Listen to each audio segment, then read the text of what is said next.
3 mots, seulement 3 mots prononcés par Jésus sur la croix, qui ont été complètement effacés de l'histoire.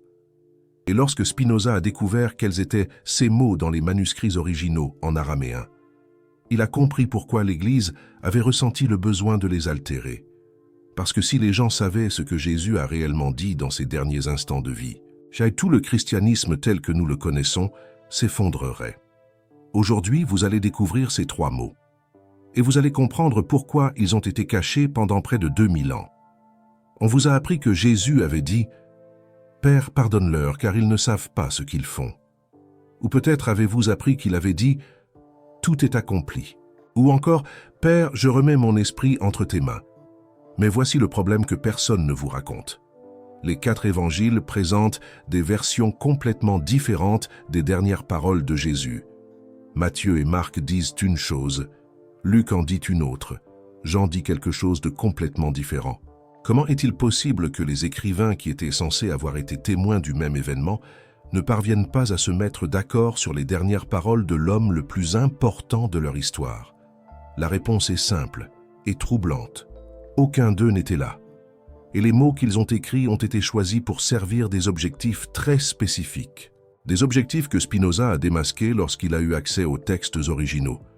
Spinoza a passé des années à étudier l'hébreu, l'araméen et le grec ancien. Pas pour devenir rabbin, comme sa famille le souhaitait, mais pour lire les textes sacrés dans la langue dans laquelle ils avaient été écrits. Et c'est là qu'il a découvert quelque chose qui a tout changé. Les évangiles que nous lisons aujourd'hui sont des traductions de traductions de traductions.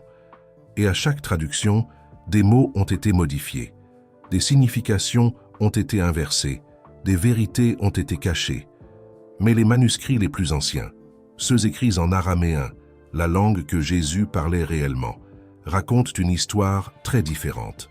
Une histoire que l'Église ne voulait pas que vous connaissiez. Commençons par ce que disent les évangiles. Dans Matthieu et Marc, les dernières paroles de Jésus sont « Eli, Eli, lama sabachthani ». Cette phrase en araméen signifie « Mon Dieu, pourquoi m'as-tu abandonné ?» Remarquez la différence brutale. Ce n'est pas une prière de pardon. Ce n'est pas une déclaration de mission accomplie. C'est un cri de désespoir. Un homme mourant qui se sent complètement abandonné par le Dieu qu'il a passé toute sa vie à servir. Spinoza est devenu obsédé par cette phrase, parce qu'elle contredit complètement le récit d'un Jésus divin qui savait exactement ce qui se passait et acceptait son destin avec sérénité. Mais attendez, car la partie la plus importante arrive maintenant. Luc et Jean, écrits des décennies après Matthieu et Marc, ont simplement supprimé ce cri d'abandon. Luc l'a remplacé par « Père, je remets mon esprit entre tes mains ». Une phrase beaucoup plus contrôlée, beaucoup plus pieuse, beaucoup plus appropriée à l'image qu'il voulait construire de Jésus. Jean est allé encore plus loin. Il a mis dans la bouche de Jésus la phrase « Tout est accompli », comme si Jésus achevait calmement une tâche, et non agonisant sur une croix.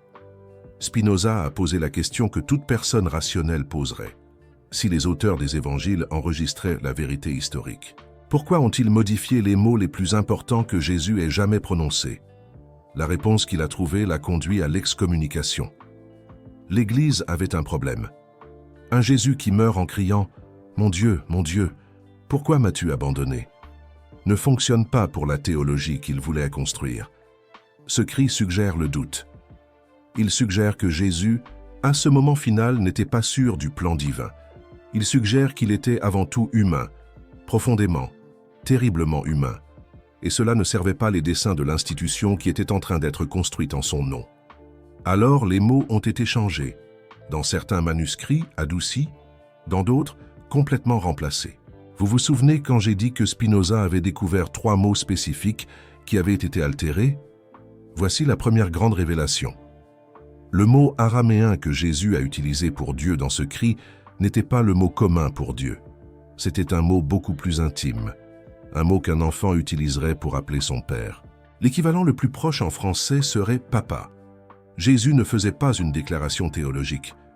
Il pleurait comme un enfant abandonné pleure son père. « Papa, papa, pourquoi m'as-tu laissé seul ?» C'est la traduction la plus proche de l'araméen original que Spinoza a trouvée. Le deuxième mot altéré est encore plus troublant. Le mot traduit par « abandonner » a une connotation beaucoup plus forte dans l'araméen original. Il ne signifie pas simplement laisser ou abandonner au sens passif. Il porte le sens de rejet actif, de tourner le dos délibérément. Jésus ne demandait pas seulement pourquoi Dieu l'avait quitté.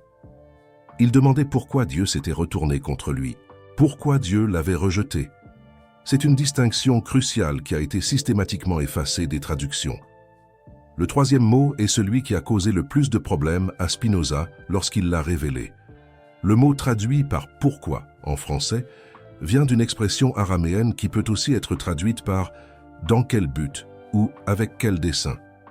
En d'autres termes, Jésus ne posait pas une question rhétorique sur l'abandon. Il remettait en question le but de toute sa souffrance. Il demandait quel était le sens de tout cela. « Papa, papa, dans quel but m'as-tu rejeté ?» C'est la traduction la plus précise que Spinoza a pu faire à partir des manuscrits araméens les plus anciens. Vous comprenez pourquoi l'Église a ressenti le besoin de changer ces mots. Un Jésus qui meurt en questionnant le but de sa propre souffrance est un Jésus qui doute. Un Jésus qui appelle Dieu « Papa » est un Jésus trop humain, trop vulnérable. Un Jésus qui accuse Dieu de le rejeter activement est un Jésus qui se sent trahi par la divinité elle-même. Rien de tout cela ne sert à construire une religion basée sur la certitude absolue, sur la foi inébranlable, sur l'acceptation passive de la souffrance comme partie d'un plan divin parfait. Spinoza est allé plus loin. Il a découvert que ce n'était pas la seule altération. Les soi-disant 7 dernières paroles du Christ, qui sont la base d'innombrables sermons, musique sacrée et méditation religieuse, sont un collage artificiel. Aucun évangile ne contient les 7 phrases. Elles ont été compilées en rassemblant des morceaux de différents évangiles, dont beaucoup sont contradictoires, pour créer un récit cohérent qui n'a jamais existé. Luc a 3 phrases qui n'apparaissent pas dans Marc. Jean a 3 phrases qui n'apparaissent nulle part ailleurs. Matthieu et Marc n'ont qu'une seule phrase, ce cri d'abandon que les 2 autres ont décidé d'omettre. Lorsque Spinoza a présenté ses découvertes, la réaction a été immédiate et violente. Non pas parce qu'il avait tort, mais parce qu'il avait raison. Les chefs religieux qui l'ont excommunié ne pouvaient pas réfuter ses analyses linguistiques. Le hébreu et l'araméen de Spinoza étaient impeccables. Ce qu'ils pouvaient faire, c'était le réduire au silence. Et c'est exactement ce qu'ils ont fait. Mais pourquoi cela vous importe-t-il aujourd'hui? Pourquoi ces 3 mots altérés il y a 2000 ans font-ils une différence dans votre vie maintenant? La réponse est plus profonde que vous ne l'imaginez. Si les dernières paroles de Jésus furent un cri de doute et de questionnement, alors douter n'est pas un péché. Questionner n'est pas un manque de foi. Se sentir abandonné par Dieu dans les moments les plus difficiles n'est pas une faiblesse spirituelle. C'est profondément humain. Tellement humain que Jésus lui-même l'a ressenti. L'Église a construit des siècles de culpabilité sur l'idée que la foi véritable ne permet pas le doute, que questionner est le premier pas vers la perdition, que se sentir abandonné par Dieu signifie que vous avez fait quelque chose de mal. Mais les paroles originales de Jésus, celles que Spinoza a récupérées des manuscrits araméens, racontent une histoire complètement différente. Elles disent que même l'homme le plus proche de Dieu, selon la propre narration chrétienne, a eu un moment de doute absolu, un moment où il s'est senti complètement abandonné. Un moment où il a questionné le but de toute sa souffrance. Cela ne diminue pas Jésus. Cela le rend plus réel, plus accessible, plus humain. Et c'est peut-être exactement pour cela que l'Église a eu besoin de cacher ces mots. Parce qu'un Jésus complètement humain n'a pas besoin d'intermédiaire, n'a pas besoin de prêtre pour interpréter son message, n'a pas besoin d'une institution pour administrer sa grâce. Un Jésus humain parle directement au cœur humain. Et c'est dangereux pour toute structure de pouvoir qui dépend de se placer entre les personnes et le divin. On pourrait dire, comme l'écrirait Michel Foucault, que c'est une question de pouvoir pastoral. Spinoza a compris cela mieux que personne. Il a écrit que la vraie religion n'a pas besoin de dogmes ou de rituels. Elle naît de la compréhension rationnelle de la nature et de notre place en elle. Les 3 mots que Jésus a réellement dits sur la croix, ce cri de questionnement et de douleur, sont la preuve que même dans la tradition chrétienne, le doute a une place sacrée. L'Église a tenté d'effacer cette vérité. mais les manuscrits originaux ont survécu, et Spinoza les a lus. Maintenant, laisse-moi te raconter quelque chose qui va connecter tout cela d'une manière que tu n'attends pas. Spinoza n'était pas seulement intéressé à démasquer l'Église, il était intéressé à libérer les personnes. Il croyait que la peur et la culpabilité étaient les principaux outils de contrôle utilisés par la religion organisée, et que la vérité, même quand elle est douloureuse, était toujours préférable au mensonge confortable. Les 3 mots altérés sont un exemple parfait de cela. Pense à combien de personnes, au cours des siècles, ont ressenti de la culpabilité pour douter. Combien de personnes se sont punies pour questionner. Combien de personnes se sont senties éloignées de Dieu simplement pour être humaines. Et maintenant, pense que tout cela aurait pu être différent si l'Église n'avait pas altéré ces 3 mots. Si les personnes savaient que Jésus a aussi douté, a aussi questionné, s'est aussi senti abandonné, le message serait radicalement différent. Pas un message d'obéissance aveugle et de foi inébranlable, mais un message d'humanité partagée, de vulnérabilité acceptée, de doute comme partie naturelle de la quête spirituelle. Il existe un détail dans les manuscrits que Spinoza a découvert et qui est rarement mentionné. Les premiers chrétiens, ceux qui ont vécu dans les décennies immédiatement après la crucifixion, avaient une relation très différente avec le doute. Ils ne le voyaient pas comme ennemi de la foi. Ils le voyaient comme partie essentielle du voyage. Le propre nom Thomas, de l'apôtre qui douta de la résurrection, signifie jumeau en araméen. Certains chercheurs pensent que Thomas était le jumeau spirituel de Jésus, celui qui représentait le côté questionneur, investigateur, rationnel du message original. Mais cette tradition de questionnement a été systématiquement éliminée lorsque le christianisme est devenu religion officielle de l'Empire romain au IVe siècle. Soudain, il n'était plus permis de questionner. Douter est devenu hérésie, et les Écritures furent éditées pour refléter cette nouvelle réalité. Les 3 paroles de Jésus sur la croix furent l'une des premières victimes de cette édition. Spinoza a trouvé des preuves de cela dans les écrits des pères de l'Église. Origène, l'un des théologiens les plus influents du IIIe siècle, a écrit des commentaires sur le cri d'abandon de Jésus. Il connaissait clairement la version originale en araméen, mais ses écrits furent ensuite censurés et modifiés. Des parties entières disparurent, et ce qui resta fut soigneusement édité pour minimiser l'importance de ce cri de questionnement. Tu te souviens quand j'ai parlé des différences entre les évangiles? Voici un autre détail crucial que Spinoza a découvert. Marc est considéré comme l'évangile le plus ancien. Il fut écrit approximativement 40 ans après la crucifixion. Et c'est le seul qui préserve le cri d'abandon en araméen, la langue originale. Les évangiles postérieurs, écrits pour des audiences qui ne parlaient pas araméen, traduisirent ou simplement supprimèrent cette phrase. Ce n'était pas accidentel. Ce fut une décision éditoriale délibérée. Spinoza a argumenté que nous pouvons retracer l'évolution de la théologie chrétienne simplement en observant comment les dernières paroles de Jésus changent d'un évangile à l'autre. Dans Marc, nous avons le cri cru d'abandon. Dans Matthieu, écrit un peu plus tard, le cri est maintenu mais commence à être interprété comme accomplissement de prophétie. Dans Luc, écrit encore plus tard, le cri disparaît complètement et est remplacé par des paroles d'acceptation sereine. Dans Jean, le dernier évangile, nous avons un Jésus complètement en contrôle, déclarant calmement que sa mission est complète. Cette progression n'est pas une coïncidence. Elle reflète le besoin croissant de présenter Jésus comme divin, pas humain, comme omniscient, pas douteux, comme serein, pas angoissé. Chaque génération d'écrivains chrétiens éloignait Jésus un peu plus de l'humanité. Et les 3 paroles originales, ce cri de douleur et de questionnement, étaient incompatibles avec cette nouvelle image. Mais Spinoza est allé au-delà de l'analyse textuelle. Il a demandé ce que cela signifierait pour l'humanité si les paroles originales étaient restaurées.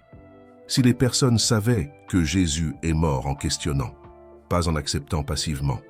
Si le doute était vu comme sacré, pas comme péché. Si la souffrance pouvait être questionnée, pas seulement acceptée comme volonté divine. La réponse qu'il a trouvée fut révolutionnaire. Si les 3 paroles originales étaient enseignées, toute la structure de pouvoir de l'Église s'effondrerait. parce que cette structure dépend de l'obéissance, de l'acceptation, de la foi aveugle. Un Jésus qui questionne au moment le plus crucial de sa vie autorise tous ses disciples à faire de même. Et une religion qui autorise le questionnement ne peut pas maintenir un contrôle absolu sur ses fidèles. Cela explique pourquoi l'excommunication de Spinoza fut si brutale. Il ne fut pas seulement expulsé de la communauté, il fut maudit. Le texte de l'excommunication, appelé Érem en hébreu, est l'un des plus violents jamais enregistrés. Il demande que Spinoza soit maudit jour et nuit, éveillé et endormi, entrant et sortant, que son nom soit effacé sous les cieux, que personne ne lui parle, ne lui écrive, ne fasse affaire avec lui, ni ne se tienne à moins de 4 coudées de lui. Pourquoi une telle violence contre un jeune homme de 23 ans, qui n'a fait que poser des questions sur des textes anciens? Parce que les questions de Spinoza ne portaient pas sur des détails obscurs de théologie, elles portaient sur les fondements de la foi, et spécifiquement sur les mots que l'Église avait altérés pour construire sa version de l'histoire. Revenons à ces 3 mots. Spinoza a identifié un schéma dans les altérations, un schéma qui va bien au-delà du cas spécifique de la crucifixion. Il a remarqué que chaque fois que les textes originaux montraient du doute, du questionnement, ou de la vulnérabilité humaine chez des figures sacrées, ces passages étaient adoucis ou carrément supprimés. Dans les traductions ultérieures, Abraham questionnant Dieu sur la destruction de Sodome, Job accusant Dieu d'injustice, Moïse résistant à sa mission. Tous ces passages ont été édités au fil des siècles pour présenter une image d'obéissance inquestionnable. Les 3 mots de Jésus sur la croix ne sont que l'exemple le plus dramatique d'un processus beaucoup plus vaste. Un processus d'aseptisation des Écritures, de suppression de tout ce qui pourrait autoriser les fidèles à questionner, de création d'une narration où la seule réponse correcte est la soumission totale. Spinoza, cet esprit brillant et iconoclaste. Si vous ressentez quelque chose maintenant, c'est probablement un mélange de colère et de soulagement. Colère d'avoir été trompé. Un soulagement de finalement comprendre que vos doutes ne sont pas un défaut. Ils sont profondément humains. Tellement humains que Jésus les a ressentis sur la croix. Spinoza a écrit quelque chose qui résume tout cela. Il a dit que le but de la religion devrait être de libérer l'esprit humain, pas de la servir. Que toute interprétation des Écritures qui produit la peur, la culpabilité ou la soumission aveugle est automatiquement erronée. Parce que la véritable connaissance de Dieu, si elle existe, ne peut venir que par la raison et le questionnement, jamais par l'obéissance forcée. Spinoza, un homme à retenir. Les 3 mots que Jésus a vraiment dit sur la croix étaient une invitation au questionnement. Il disait que même au moment le plus sacré de la narration chrétienne, le doute était présent, que la souffrance peut et doit être questionnée, que se sentir abandonné n'est pas une défaillance spirituelle. L'Église a transformé cette invitation en son opposé. Elle a transformé un cri de questionnement en un modèle d'acceptation passive. Maintenant, si vous sentez votre pensée se transformer avec ces révélations, YouTube a cette fonction spéciale juste en dessous, le Super Thanks.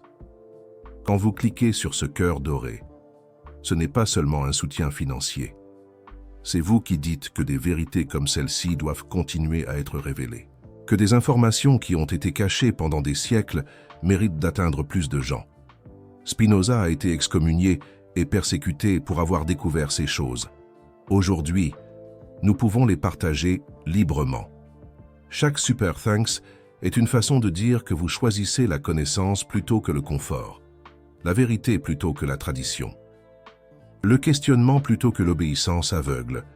Laissez-moi vous donner quelque chose de pratique maintenant, quelque chose que vous pouvez utiliser immédiatement. La prochaine fois que vous sentirez un doute sur un aspect de votre foi ou de votre vie, souvenez-vous des 3 mots originaux de Jésus. Souvenez-vous qu'il a aussi douté. Souvenez-vous qu'il a aussi questionné. Souvenez-vous qu'il s'est aussi senti abandonné.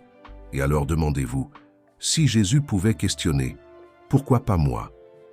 Ce simple changement de perspective peut transformer complètement votre relation avec la spiritualité. Au lieu de voir le doute comme l'ennemi de la foi, vous commencez à le voir comme un compagnon.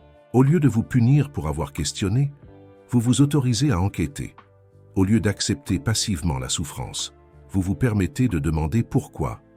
Spinoza appelait cela la béatitude rationnelle, un état de paix qui vient non de l'ignorance ou de la négation, mais de la compréhension profonde. Un état où vous n'avez pas besoin de feindre de ne pas avoir de doute, où vous pouvez regarder les contradictions de la vie et de la foi sans détourner le regard, où vous pouvez dire, comme Jésus l'a dit sur la croix, « Pour quelle fin ?» et continuer à chercher la réponse. L'Église a tenté de cacher les trois mots parce qu'ils sont dangereux, pas dangereux pour vous. Dangereux pour le contrôle que les institutions exercent sur les esprits humains. Dangereux pour la narration d'obéissance aveugle. Dangereux pour toute structure qui dépend de personnes qui ne questionnent pas. Mais pour vous, ces trois mots peuvent être libérateurs. Ils peuvent être la permission dont vous avez toujours eu besoin pour poser les questions que vous avez toujours eu peur de poser, pour remettre en question ce que vous avez toujours accepté passivement, pour enquêter au lieu de simplement croire. Spinoza a payé de sa vie sociale, de sa communauté et de sa sécurité pour le droit de poser ces questions. Il a été traité comme mort en vie par ses anciens coreligionnaires, et même ainsi, il a continué à enquêter, il a continué à questionner, il a continué à chercher la vérité cachée derrière les traductions et les interprétations officielles, parce qu'il savait que la vérité vaut plus que le confort, et qu'une vie examinée, même si elle est douloureuse, est infiniment préférable à une vie d'ignorance confortable. Les trois mots de Jésus sur la croix étaient cachés depuis près de 2000 ans. Maintenant, vous les connaissez. Papa, papa, pourquoi m'as-tu rejeté? Un cri d'humanité, un cri de questionnement. Un cri que l'Église a tenté de silencer, mais que Spinoza a récupéré des manuscrits originaux. Qu'allez-vous faire de cette connaissance? Allez-vous la garder pour vous? Ou allez-vous la partager avec d'autres qui méritent aussi de savoir? Le choix est vôtre. Mais souvenez-vous que chaque personne qui découvre la vérité est une personne de moins sous le contrôle du mensonge. Et que c'était exactement ce que Spinoza voulait, ne pas créer une nouvelle religion. Ne pas fonder une nouvelle église, seulement libérer des esprits, un à la fois. J'ai une question pour vous maintenant, et je veux que vous répondiez dans les commentaires avec honnêteté. Quelle des 4 versions des dernières paroles de Jésus avez-vous apprises? Était-ce le cri d'abandon de Marc, les paroles de remise de Luc, la déclaration de mission accomplie de Jean, ou un mélange de toutes? Ces 7 dernières paroles qui sont en fait un collage artificiel. Commentez-la en bas. Et si vous ne savez pas répondre, si vous ne vous êtes jamais arrêté pour penser qu'il existe 4 versions différentes, cela en dit déjà long sur la façon dont nous avons été enseignés à ne pas questionner. Il y a quelque chose d'autre que Spinoza a découvert sur ce moment sur la croix que je dois partager avec vous. Quelque chose qui connecte les 3 mots altérés à un schéma beaucoup plus vaste de manipulation historique. Quand il a analysé les manuscrits les plus anciens disponibles, il a réalisé que les altérations n'ont pas été faites d'un coup. Elles ont été faites graduellement, au fil des siècles, chaque génération de copistes apportant de petites modifications qui se sont accumulées, jusqu'à créer un récit complètement différent de l'original. Les premiers manuscrits, ceux du IIe siècle, conservaient encore quelque chose de très proche du cri original, mais à chaque copie suivante, de petits changements étaient introduits. Un mot adouci ici. Une phrase ajoutée là, un contexte modifié ailleurs. Au début du IVe siècle, lorsque Constantin convoqua le concile de Nicée pour uniformiser le christianisme, il existait déjà des dizaines de versions différentes des dernières paroles de Jésus qui circulaient dans les communautés chrétiennes. Le concile devait choisir quelle version serait la version officielle. Et ce n'était pas un choix basé sur des preuves historiques ou une fidélité aux originaux. C'était un choix politique. Quelle version servait le mieux les intérêts d'un empire, qui voulait utiliser le christianisme comme outil d'unification et de contrôle? La réponse était évidente. La version qui mettait l'accent sur l'obéissance, l'acceptation et la soumission à la volonté divine. Spinoza avait accès à des copies de manuscrits qui précédaient le concile de Nicée, des manuscrits qui avaient été conservés par des communautés chrétiennes qui rejetaient des décisions du concile, des communautés qui furent par la suite déclarées hérétiques. et persécutés jusqu'à l'extinction. Mais certains de leurs textes survécurent, cachés dans des bibliothèques privées et des monastères reculés, et ces textes racontaient une histoire très différente, en eux. Les 3 paroles de Jésus sur la croix n'étaient pas seulement un cri d'abandon. Elles étaient le début de quelque chose de plus grand. Certains manuscrits suggéraient que Jésus avait dit plus de choses à ce moment-là, des choses qui ont été complètement effacées des versions officielles. Un de ces manuscrits, que Spinoza mentionna dans ses lettres, mais ne publia jamais complètement par peur de représailles encore plus grandes, suggérait que Jésus avait fait une dénonciation directe contre ceux qui l'avaient trahi, pas les Romains, pas Judas, mais les chefs religieux de sa propre communauté. Cela expliquerait pourquoi l'Église avait tant d'intérêt à modifier ses paroles. Si Jésus mourait en accusant les chefs religieux de trahison, cela créerait un précédent dangereux, autoriserait n'importe qui à remettre en question ses chefs spirituels, à les accuser de trahison quand nécessaire, à résister à l'autorité religieuse. Exactement l'opposé de ce que l'Église voulait promouvoir. Spinoza écrivit que la véritable tragédie n'était pas la crucifixion elle-même, c'était ce qui s'est passé après, la transformation d'un révolutionnaire qui remettait en question l'autorité en un symbole d'obéissance aveugle. L'inversion complète du message original. Jésus passa sa vie à interroger les pharisiens, à défier les autorités religieuses, à renverser les tables des changeurs au temple d'or. Et il mourut en faisant la même chose, en interrogeant même Dieu. Mais l'Église, qui fut construite en son nom, transforma la remise en question en péché, transforma le doute en hérésie, transforma la résistance en apostasie. Une vision que des penseurs français comme Michel Foucault ont explorée en profondeur. Les 3 paroles ne sont que la pointe de l'iceberg. Quand vous commencez à regarder d'un œil critique la façon dont les textes sacrés ont été transmis au fil des siècles, vous réalisez que presque rien n'est resté inchangé. Chaque traduction fut une opportunité de modification. Chaque copie fut une opportunité d'édition. Chaque concile fut une opportunité de nettoyage. Spinoza développa une méthode qu'il appelait la critique historique des Écritures. Cette méthode appliquait simplement aux Écritures les mêmes outils d'analyse que nous appliquons à tout autre texte ancien. Qui a écrit? Quand il a écrit? Pour quel public?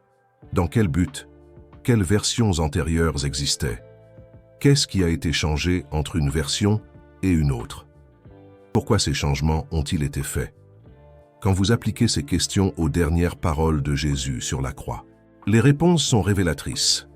Les évangiles furent écrits des décennies après les événements, par des auteurs qui n'étaient pas des témoins oculaires, pour des communautés spécifiques avec des besoins théologiques spécifiques. Et ils furent copiés et édités d'innombrables fois, avant d'arriver aux versions que nous lisons aujourd'hui. Cela ne signifie pas que tout est mensonge. Cela signifie que nous devons séparer ce qui est historique de ce qui est interprétation, ce qui a été réellement dit de ce qui a été ajouté après, ce qui reflète le message original de ce qui reflète les intérêts de ceux qui ont transmis ce message. Les 3 paroles de Jésus sur la croix sont un cas où nous avons suffisamment de preuves pour faire cette séparation. Nous savons que la version en araméen est plus ancienne que les versions en grec. Nous savons que Jean, l'évangile le plus ancien, conserve le cri d'abandon, tandis que les évangiles postérieurs le suppriment ou le modifient. Nous savons que cette modification servit des intérêts spécifiques de l'Église en formation. Et nous savons, grâce à Spinoza, que la traduction la plus précise de l'araméen original est beaucoup plus brutale et interrogatrice que n'importe quelle version qui nous a été enseignée. Cela importe parce que cela libère. Cela vous libère de la culpabilité de douter. Cela vous libère de la pression d'accepter sans remettre en question. Cela vous libère pour avoir une relation plus honnête avec votre propre spiritualité. Que vous soyez chrétien, d'une autre religion ou d'aucune. La leçon des 3 paroles est universelle. Questionner est humain, douter est valide. Se sentir abandonné n'est pas une faute. C'est une partie de l'expérience d'être vivant. Spinoza termina son œuvre la plus importante, l'Éthique, par une phrase qui fait écho au cri de Jésus sur la croix. Il écrivit que toutes les choses excellentes sont aussi difficiles que rares. La vérité est difficile. surtout quand elle contredit tout ce qu'on nous a enseigné à croire. Mais elle est excellente, parce qu'elle nous libère. Et elle est rare, parce que peu de gens ont le courage de la chercher. Vous êtes parmi ces quelques personnes. Le simple fait d'avoir regardé jusqu'ici montre que vous valorisez la vérité plus que le confort, que vous préférez connaître la dure réalité, que de vivre dans la douce ignorance, que vous êtes prêt à remettre en question. Même quand remettre en question fait mal. Les 3 paroles de Jésus sur la croix ont été cachées, parce qu'elles sont dangereuses pour les structures de pouvoir, mais elles sont libératrices pour les individus. Elles disent qu'il est d'accord de ne pas être sûr, qu'il est d'accord de remettre en question, qu'il est d'accord de se sentir abandonné parfois. Parce que si Jésus lui-même a ressenti tout cela au moment le plus crucial de son histoire, alors ces sentiments ne sont pas des défauts à corriger. Ils sont une partie essentielle de ce que signifie être humain. Spinoza paya un prix très élevé pour révéler ces vérités. Il vécut le reste de sa vie dans un relatif isolement, polissant des lentilles pour survivre, tout en écrivant les œuvres qui changeraient à jamais la philosophie occidentale. Il fut appelé athée, hérétique, ennemi de Dieu. Ses œuvres furent interdites, son nom fut maudit, et malgré tout, il continua, parce qu'il savait que la vérité finit par vaincre, que les manuscrits cachés finissent par être trouvés, que les mensonges répétés pendant des siècles finissent par être démasqués, que chaque personne qui apprend à remettre en question est une victoire contre ceux qui profitent de l'ignorance des autres. Il y a quelque chose que je dois vous révéler concernant le destin de ces manuscrits originaux. Beaucoup d'entre eux ont été délibérément détruits au fil des siècles. Des bibliothèques entières ont été réduites en cendres. Des textes en araméen ont été traduits en grec, puis les originaux, éliminés. L'Église ne se contentait pas d'altérer des mots. Elle effaçait les preuves. Elle détruisait toute possibilité de comparaison entre les versions. Un véritable crime contre la vérité. Spinoza, ce géant de la pensée, a réussi à accéder à certains de ces textes parce qu'ils avaient été préservés par des communautés juives qui ont rejeté le christianisme dès le départ. Ces Juifs n'avaient aucun intérêt à modifier les textes sur Jésus, car pour eux, Jésus n'était pas le Messie. Ils ont donc conservé des registres plus neutres, plus historiques, moins chargés théologiquement. Et ce sont ces registres, ces témoins silencieux, que Spinoza a utilisés comme base pour son analyse, une analyse raisonnée, l'ironie suprême, et que la communauté juive elle-même, celle qui a préservé ces textes, est celle qui a excommunié Spinoza. Il ne voulait pas de problèmes avec l'Église catholique. Il ne voulait pas qu'un des leurs soit vu comme attaquant le christianisme. Alors, ils ont silencé Spinoza pour protéger la communauté de représailles. Mais en faisant cela, ils ont fini par confirmer qu'il disait la vérité. Parce que si ces découvertes étaient fausses, il n'y aurait aucune raison d'avoir autant de peur. Les 3 mots « Élie, Élie, lama sabachthani » « Mon Dieu, pourquoi m'as-tu abandonné ?» résonnent à travers les siècles. « Papa, papa, pourquoi m'as-tu rejeté ?» Un cri de douleur qui aurait dû enseigner l'humanité, mais qui a été transformé en instrument de contrôle. Un moment de vulnérabilité divine, édité, censuré, pour paraître certaine absolue. Une permission de douter, réécrite comme ordre d'obéir. Les 3 mots sont maintenant avec vous. Utilisez-les bien, questionnez tout, doutez toujours. Et rappelez-vous que même Jésus, dans le moment le plus sacré du récit chrétien, a crié vers les cieux en demandant pourquoi si Jésus pouvait questionner Dieu. Vous pouvez questionner n'importe quoi, n'importe quelle autorité. La prochaine fois que quelqu'un essaiera de vous faire sentir coupable de douter, rappelez-vous de ces 3 mots. La prochaine fois qu'ils vous diront que la foi véritable n'autorise pas le questionnement, rappelez-vous que Jésus a questionné, au moment le plus important de son histoire. La prochaine fois que vous vous sentirez abandonné par Dieu ou par la vie, rappelez-vous que ce sentiment est aussi ancien que la croix et qu'il est aussi humain, aussi profond, que Jésus lui-même l'a montré dans ce moment final. Spinoza a dédié sa vie à cette vérité. Spinoza, le philosophe de la liberté. Et maintenant, cette vérité, cette capacité à douter, elle est la vôtre aussi. Saisissez-la, embrassez-la, vivez-la.